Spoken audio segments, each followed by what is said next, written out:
परिभाषा कुछ इस प्रकार है। शब्दों का एक ऐसा समूह जो कि एक सार्थक अर्थ बनाए, हम उसे वाक्य कहते हैं। जैसे राम घर जाता है, वह आम खाता है, वगैरह वगैरह। इसमें कई शब्दों को एक साथ जोड़कर एक सार्थक अर्थ के अनुसार एक वाक्य बनाया गया है। मेरे अनेक भेद है। रचना के आधार पर 3 भेद है और अर्थ के आधार पर 8 भेद है। सबसे पहले मैं रचना के आधार के तीनों भेदों को एक एक करके बुलाना चाहूँगा। सबसे पहले मैं सरल वाक्य को बुलाना चाहूँगा। नमस्कार, मैं हूँ सरल वाक्य।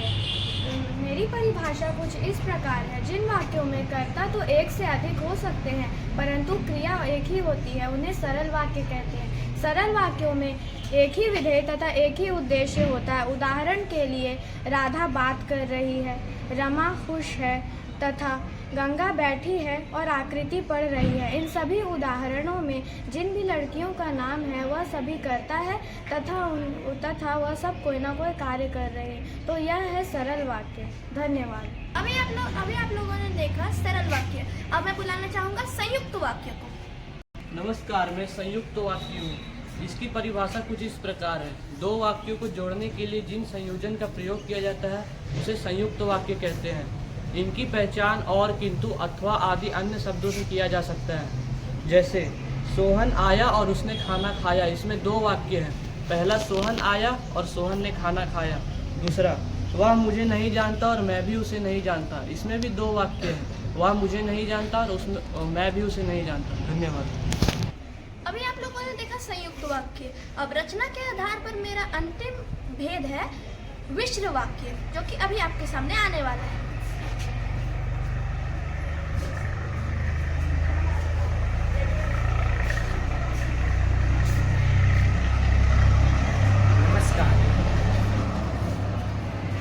नमस्कार, मैं मिश्रित वाक्य। मेरी परिभाषा कुछ इस प्रकार है। जिस वाक्यों में एक से अधिक सरल वाक्य हों उन्हें मिश्रित वाक्य कहते हैं। जैसे, मैं हमेशा कहता था तुम जरूर आओगे। जैसे ही मेरा काम पूरा होगा मैं खेलने चला जाऊंगा। धन्यवाद। ये थे रचना के भेद। अब आप लोग देखेंगे अर्थ के आधार पर मेरे कितने भेद हैं। सबसे पहले आने वाला है विधानवाचक वाक्य।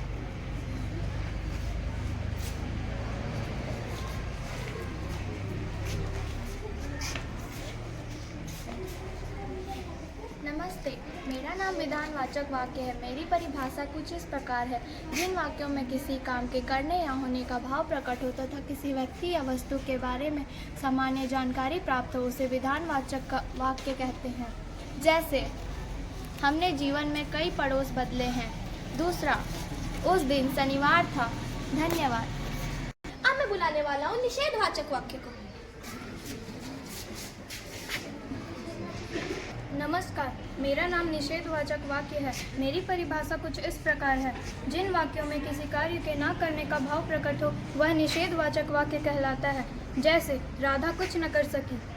में नहीं जो वाक्य है वह निषेधवाचक वाक्य है। धन्यवाद। आने वाला है अज्ञार्थक वाक्य।